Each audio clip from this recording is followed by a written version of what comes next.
Jeudi, rythme. Vous pouvez être aimé sans être toujours disponible. Bienvenue dans la clé de votre dialogue intérieur. Pendant cette saison d'été, je vous invite à prendre un instant aujourd'hui pour vous arrêter et à laisser résonner en vous les mots du jour. Vous pouvez être aimé sans être toujours disponible. Depuis le début de la semaine, nous avançons dans ce besoin de plaire, qui peut parfois modifier votre manière d'être avec les autres. Lundi, vous avez observé cette tendance à devenir une version plus acceptable de vous-même.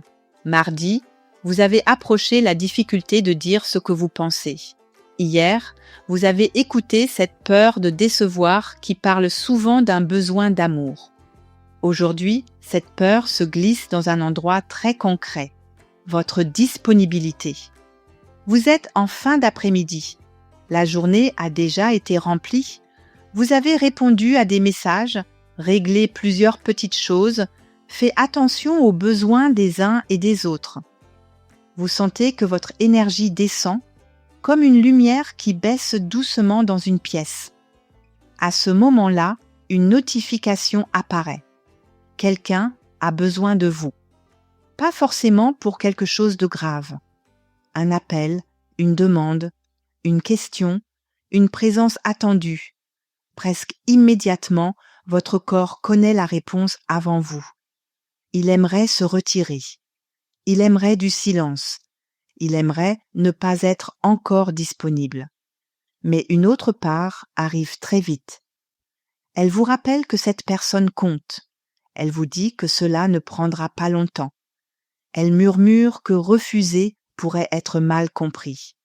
Alors vous hésitez, téléphone en main, entre votre fatigue et le lien que vous ne voulez pas fragiliser. Peut-être que vous connaissez très bien cet endroit.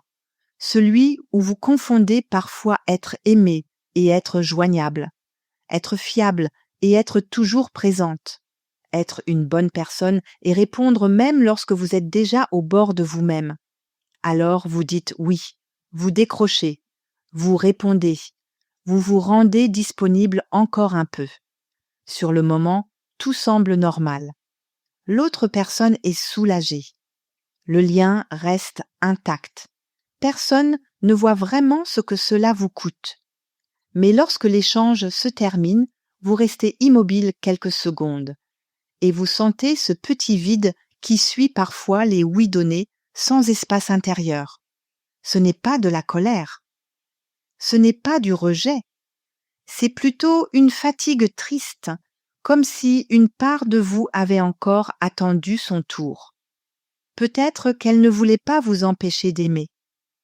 Elle voulait seulement que votre présence ne soit pas offerte au prix de votre disparition. Il est possible que vous ayez appris à maintenir les liens par votre disponibilité, à être celle qui répond, qui écoute, qui arrange, qui peut toujours faire un peu de place, même lorsque sa propre place devient très petite. Et il y a de la beauté dans cette manière d'être là, de l'attention, de l'amour, mais une générosité qui ne se repose jamais finit parfois par perdre sa chaleur. Ce soir-là, vous ne changez peut-être pas tout, mais vous remarquez quelque chose.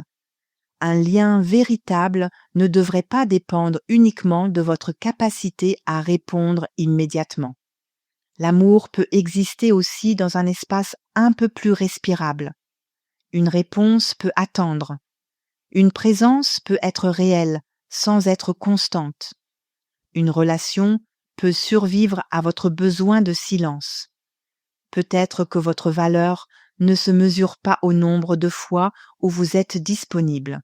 Peut-être qu'elle existe déjà, même lorsque vous avez besoin de vous retirer un moment. Demain, nous regarderons le courage que demande parfois le fait de se montrer tel que l'on est. Pour aujourd'hui, il reste cette lumière qui baisse, ce téléphone dans votre main et cette vérité douce. Vous pouvez être aimé sans vous perdre dans une disponibilité sans fin. et gardez ces mots avec vous aujourd'hui. Vous pouvez être aimé sans être toujours disponible.